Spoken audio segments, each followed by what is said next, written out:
경기도 수지에 있는 한 교회의 월간지를 읽어본 적이 있습니다. 어느 여자 집사님이 쓰신 글이었는데요. 연초에 나온 월간지였습니다.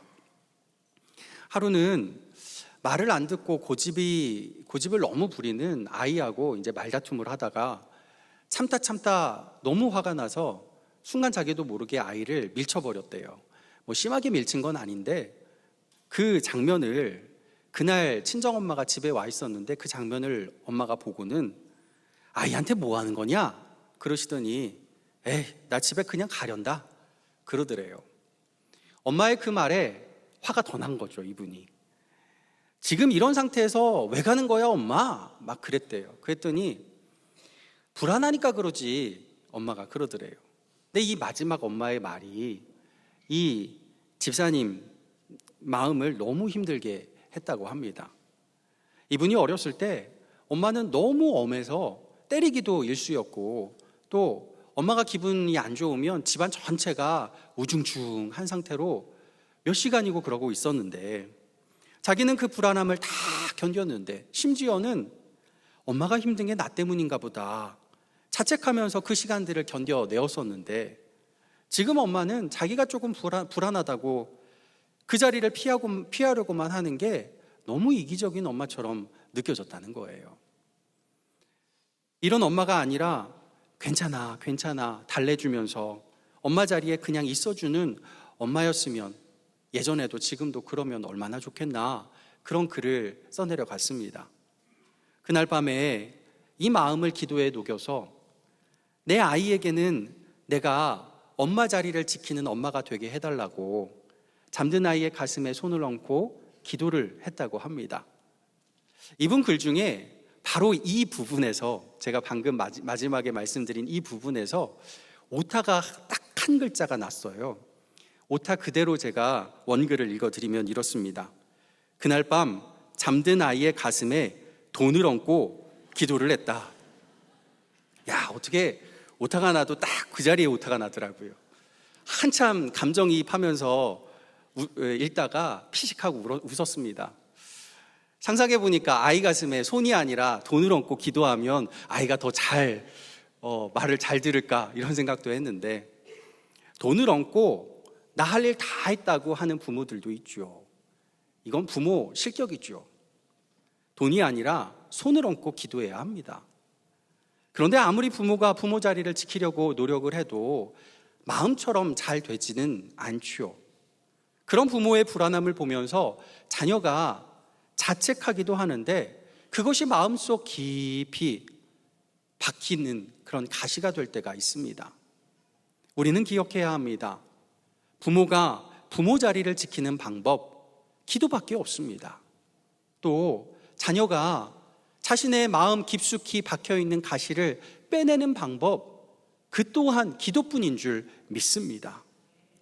오늘 어린이 주일 우리 고척의 모든 가정마다 돈을 얻는 손이 아니라 축복하며 기도하는 손이 서로의 가슴에 얹혀지는 은혜가 있기를 예수님의 이름으로 간절히 축복합니다. 이제 오늘 말씀 속으로 들어갑니다. 오늘 말씀 사실 요한복음 9장 1절부터 쭉 다 읽어야 하는데 시간 관계상 부분 조금만 읽다 보니까 무슨 말씀일까 싶기도 한데요. 오늘 집에 가셔서 꼭 한번 요한복음 9장 전체를 천천히 한번 묵상하며 읽어보시면 좋겠습니다. 이 9장의 말씀은 그거죠. 날 때부터 앞을 보지 못한 시각장애인 한 사람에게 예수님이 찾아오셔서 실로암 못에 가서 눈을 씻어라 하죠. 그 말씀 듣고 실로암 못에 찾아가서 눈을 씻었더니 평생 한 번도 보지 못한 이 사람이 눈을 뜨고 볼 수 있는 기적을 경험하게 됩니다. 아이가 태어나는 일, 아까도 귀한 아기 함께 축복했는데요. 이 아이가 태어나는 일은 한 가족의 일생 가운데서 가장 기쁜 일이죠. 그 기쁨의 열기가 채 식지도 않았는데 갓난아기를 품에 안은 엄마가 뭔가 이상한 것을 감지하게 됩니다. 여보, 우리 아기 눈 한번 봐봐요. 뭐가 좀 이상하지 않아요? 뭐가 잘못된 거죠? 남편이 그럽니다. 걱정할 거 없어요. 첫째다 보니까 당신이 너무 예민한 거예요. 우리가 기도해서 낳은 아이 아니겠습니까? 어떻게 잘못될 수가 있겠어요? 말은 그렇게 하지만 남편도 뭔가 미심쩍은 게 있어서 마음속으로 혼잣말을 되냅니다. 다 괜찮아질 거야. 아무렴. 괜찮고 말고. 하지만 불안하죠. 괜찮지 않았어요. 아이는 태어나면서부터 시각장애인이었습니다. 예수님 당시엔 이 가족이 받을 수 있는 복지 혜택은 전무했습니다. 친하게 지내던 친척과 친구들은 멀어져 갑니다. 이웃들 사이에 아이가 나타날 때면 쉿 하면서 그전까지 이어왔던 대화가 뚝 끊겨버립니다. 공동체의 사랑과 지원이 간절할 그때 공동체는 이 가정을 멀리합니다. 사실 공동체가 일부러 멀리하려던 건 아닙니다. 그저 도울 방법을 몰랐던 거겠죠. 뭔가 말실수를 할까 봐 두려웠던 거기도 하고요. 아이를 볼 때마다 이 아이를 고칠 수 없는 자신들의 무능함, 무력함이 느껴지는 것 같아서 그래서 더 그런 불안감에 멀리하는 게 낫다고 생각한 걸지도 모릅니다. 또 이 아이와 가까이 하면 뭔가 불운을 나도 경험할 것 같아서, 감염될 것 같아서 그게 또 불안했겠죠. 이들은 언젠가 본 적이 있는 거예요. 사회생활하다가 직장에서 억울하게 직장을 잃은 자기 동료를 돕던 다른 동료가 그 동료도 직장을 잃는 모습을 본 겁니다. 학교에서 왕따 당한 아이를 돕던 친구가 자신도 왕따를 당하는 일을 누군가가 보게 된 거죠. 이들 생각에는 비극은 전염병 같은 거였어요. 하지만 가장 중요한 이유는 따로 있었습니다. 아이가 이렇게 태어난 것은 분명 이유가 있을 것이고 그 이유는 둘 중에 하나라는 거죠. 첫째는 부모가 뭔가 끔찍한 죄를 저질렀기 때문에 지금 그 죄값을 받는 것이다 하는 것이고요. 둘째는 아이가 태아 때부터, 낳기 전부터 뭔진 몰라도 하나님의 진노를 살 만큼 큰 죄를 저질렀기 때문일 거라, 둘 중에 하나일 거라 생각을 하는 거예요. 말이 되나요? 말도 안 되는 얘기죠. 이제 아이가 자라서 성인이 됩니다. 보이지 않는 세계에 적응하는 방법을 무던히 배워왔습니다. 어떻게든 장애의 아픔을 둔감시키려고 노력도 많이 했습니다. 그런데 둔감되지 않는 아픔이 여전히 하나 있습니다.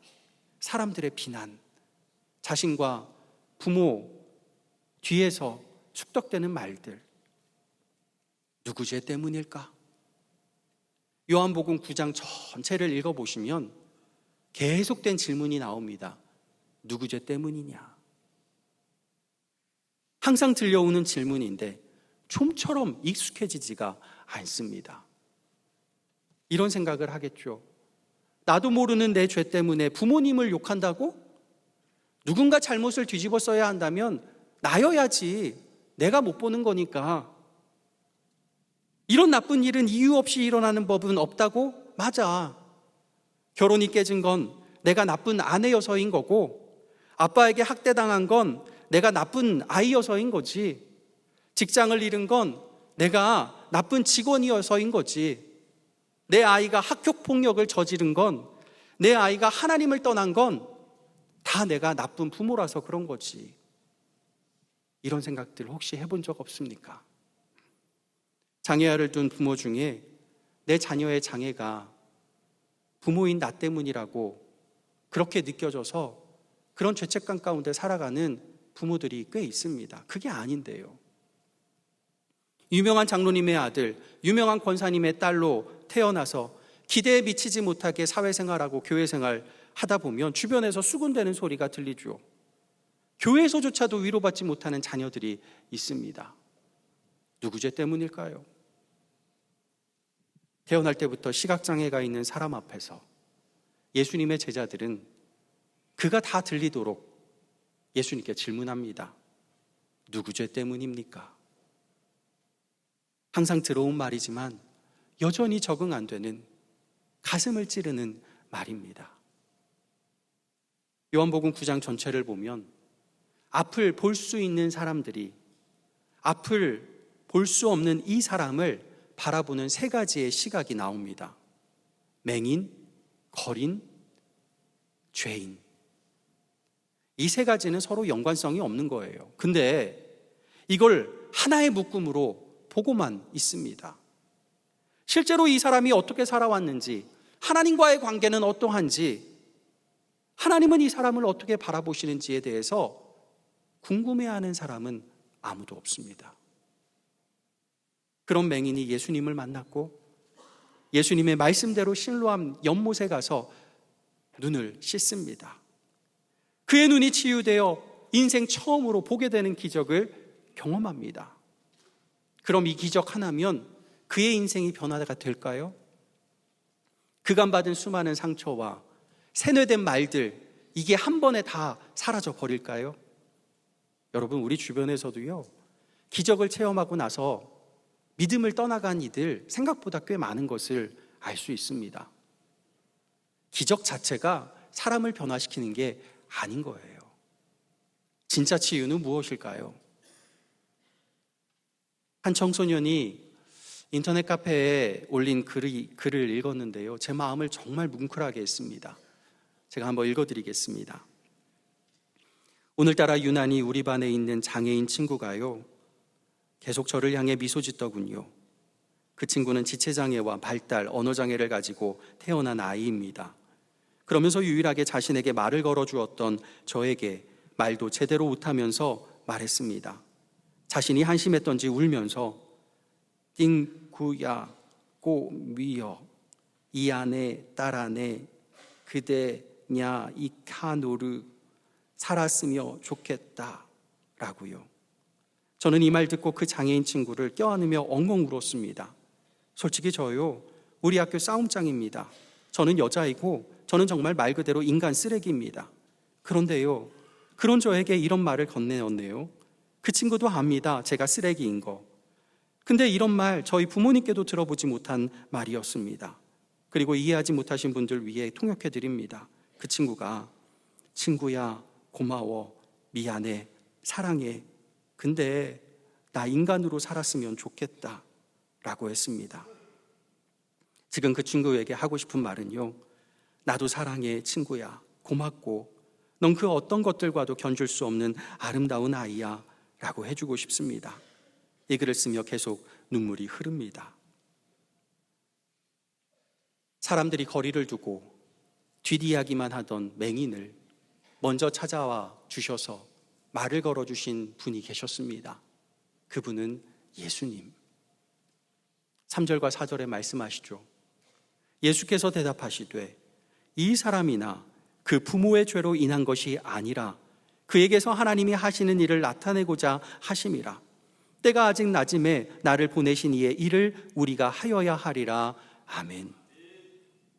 여러분, 이 말씀 중에서요, 그냥 아무 생각 없이 읽으시면 또 한글 번역에 이 쉼표나 마침표를 찍어 놓지 않다 보니까 이걸 잘못 읽으면 오해의 소지가 있습니다. 마치 그에게서 하나님이 하시는 일을 나타내기 위해서 이 사람이 맹인이 되었다, 맹인으로 태어났다 하는 것처럼 읽으실 수가 있는데 그러면 틀린 말입니다. 이게 헬라어 구문법을 고려해서 한글 번역에 구두점을 찍어보면 이렇습니다. 이 사람이나 그 부모의 죄로 인한 것이 아니다. 마침표. 여기서 끊으셔야 돼요. 아니다. 그에게서 하나님이 하시는 일을 나타내기 위해 우리가 나를 보내신 이의 일을 하여야 하리라. 이렇게 문장이 구분이 되는 문장입니다. 근데 이게 한글 번역을 하다 보니까 이게 마침표가 없으니까 앞 문장으로 붙는 것처럼 그 앞 문장의 이유가 중간 문장이 되는 것처럼 느껴지는데 아니라는 거예요. 무슨 말씀입니까? 예수님은 이 사람이 장애를 가지고 태어난 이유에 대해서 아무 관심이 없으시다는 말씀이에요.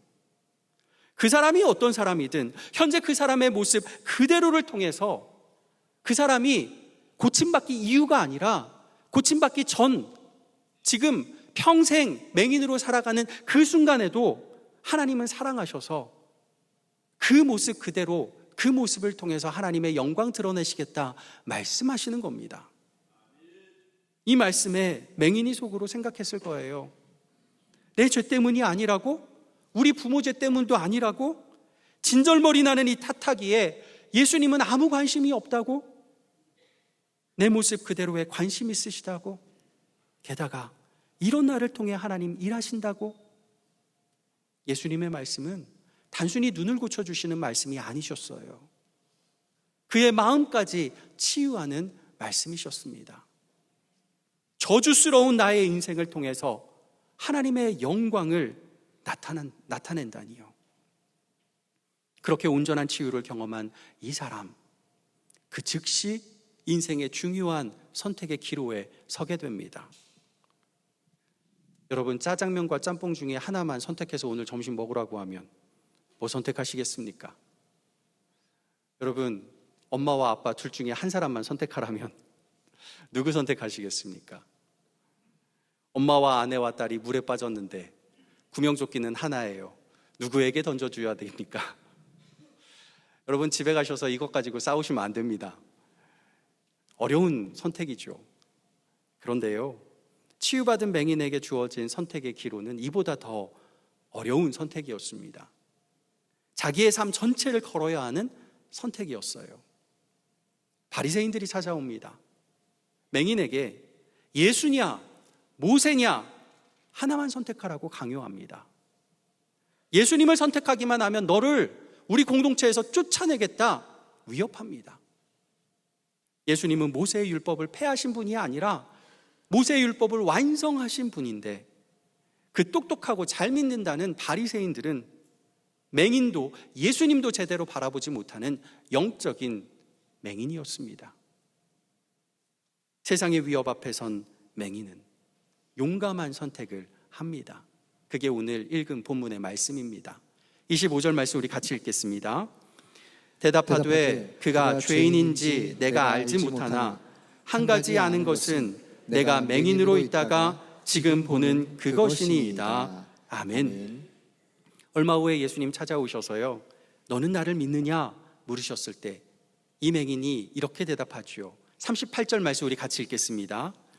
이르되 주여 내가 믿나이다 하고 절하는지라. 아멘.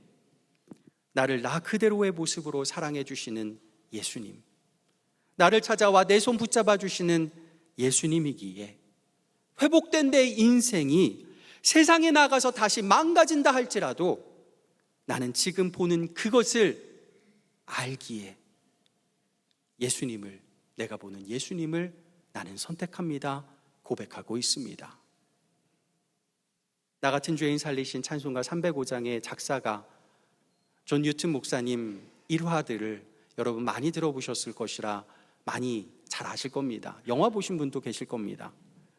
하나님을 오랫동안 떠나 있으면서 흑인 노예 무역을 하는 노예선에 몸을 담고 있던 시절에 바다에서 10하루짜리 폭풍우를 만나게 됩니다.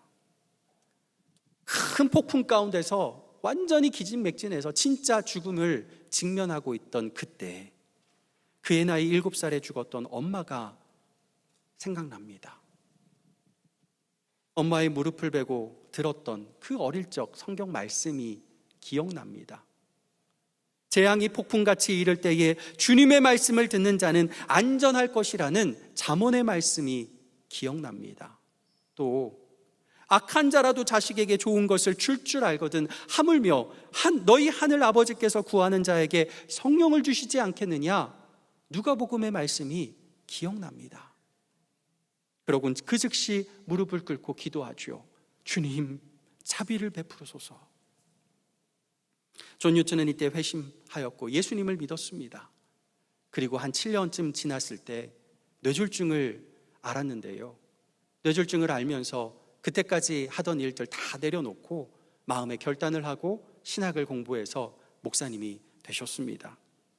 또 영국의 노예제를 폐지하는데 혁혁한 공헌을 세우는 일을 감당합니다. 존 뉴튼 목사님이 이 회심 사건을 가사로 담은 찬송가 305장의 1절 마지막 가사가 이러죠. 광명을 얻었네, 광명을 얻었네. 이 가사의 영어 원가사는 이렇습니다. Was blind but now I see.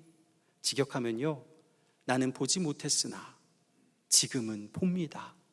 다시 말해, 내가 맹인으로 있다가 지금 보는 그것이니이다. 오늘 본문의 말씀입니다. 어린이 주일인 오늘, 여러분이 누군가의 부모이든 누군가의 자녀이든, 지금 성인인데 마음은 상처 입은 여전한 어린이이든 어떤 모습이든 우리 모두는 하늘 하나님의 어린이들, 하나님의 아들, 딸들인 줄 믿습니다. 우리 주님은 우리의 못난 모습에 불안해하거나 멀리 떠나가시는 분이 아닙니다. 우리가 우리의 못난 모습, 상처난 마음에 너무 힘들어서 앞이 도무지 보이지 않는 영적인 맹인이 될 때에도 우리 주님은 우리를 찾아와 우리 곁을 지켜주시고 우리 가슴에 따뜻한 사랑의 손을 얹어주시는 줄 믿습니다. 며칠 전에 TV를 보다가 잠깐 보았던 장면이 있었는데요, 50대 이제 후반이 된 가수 신성우 씨, 아마 보신 분도 있으실 겁니다. 그분이 늦둥이 이제 늦게 결혼해서 늦게 낳은 아들 둘 있죠. 하나는 이제 초등학교 들어간 아이고, 둘째는 이제 22개월 된 아주 깐난쟁이죠. 이 두 아들들 육아하는 그런 모습들이 TV에 담겼는데요, 첫째 아이가 이제 초등학교 들어가야 되는데 너무 입이 짧아서 매운 거 못 먹으니까 어떻게든 매운 거 좀 먹여봐야죠. 이제 들어가면 급식을 먹어야 되니까요. 그래서 조금 덜 맵게 매운 음식을 해가지고 첫째 아이를 먹이려고 하는데 도저히 이 아이가 먹지를 않는 거예요. 밥만 먹고 이건 안 먹고. 근데 둘째 아이는 입이 짧지를 않더라고요. 뭐든 잘 먹더라고요. 아빠가 막 이런저런 음식을 막 만들고 있는데 이 둘째 아이가 옆으로 아장아장 걸어와서요, 그 아빠 옆에 있던 생파 있죠, 긴 대파, 생파를 이렇게 쭉 뽑더니 혼자서 우적우적 씹어 먹더라고요. 하나를 다 먹고 나서는 또 아빠 눈치 보면서 또 하나를 또 빼가지고 또 먹는 거예요. 야, 어떻게 이렇게 매운 걸 잘 먹는지. 이 청양고추도 먹는다고 그래요, 그 어린아이가.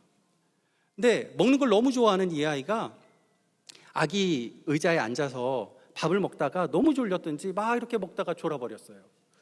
그냥 이러고 그냥 막 잠자다가 옆에서 아빠가 첫째 아이하고 밥 뭐 어쩌고 저쩌고 이야기를 하는 그 밥 소리를 듣고 하면서 또 일어나서 밥을 먹더라고요. 너무 귀여운 거죠. 이 아빠의 이 늦둥이 아들 얼굴만 봐도, 이 행동만 봐도 이 아빠가 어쩔 줄 모르는 거예요. 이 아이를 보는 이 아빠의 눈에요, 정말 눈에서 꿀이 뚝뚝뚝뚝 떨어지는 게 보이더라고요. 우리 하나님의 모습이 그러지 않겠습니까? 우리가 나이가 몇 살이든, 우리의 인생이 어떻게 살아왔든, 지금 이 순간 우리가 영적 맹인이 되어 있다 할지라도, 우리가 아무리 무너진 인생이 된다 할지라도 우리 하나님, 우리를 바라보시면서 너는 나의 어린이, 너는 나의 아기, 너는 내 가장 사랑하는 나의 아들, 나의 딸이야. 하나님의 눈에서 꿀이 뚝뚝뚝뚝 떨어지는 모습을 볼 줄 알기를 소망합니다. 우리 하나님, 우리의 모습이 어떠한 모습일지라도 잘난 모습으로 사랑하시는 것이 아니라 지금 이 순간의 모습을 너무너무 사랑하셔서 그 얼굴에 환한 웃음으로, 기쁨을 이기지 못하는 마음으로 우리를 찾아와 만나주시고 우리의 손 붙잡아 주시는 줄 믿습니다. 그 주님의 사랑 앞에서 우리의 영의 눈이 뜨여질 때 우리가 이런 고백을 드리기를 원합니다. 나는 보지 못했으나 지금 보는 그것을 내가 아노니, 내가 보는 예수님, 나를 사랑하는 예수님, 내가 믿나이다. 이 고백을 통하여 우리가 승리하는 귀한 믿음의 백성 될 수 있기를 예수님의 이름으로 간절히 축복합니다. 기도하겠습니다. 아버지 하나님, 우리의 인생에 찾아와 우리를 사랑하신다, 우리를 어여삐 여기신다, 하나님의 어린이로, 하나님의 아들, 딸로 삼아주신 주님 너무나 감사합니다. 우리의 영의 눈을 떠서 그 하나님의 사랑, 하나님의 얼굴을 보게 도와주셔서 우리의 인생 어떠한 순간에도 좌절하거나 절망하지 않고 주님으로 말미암아 힘을 얻어 승리하는 믿음의 역사 있게 도와주시옵소서. 예수 그리스도의 이름으로 기도하옵나이다. 아멘.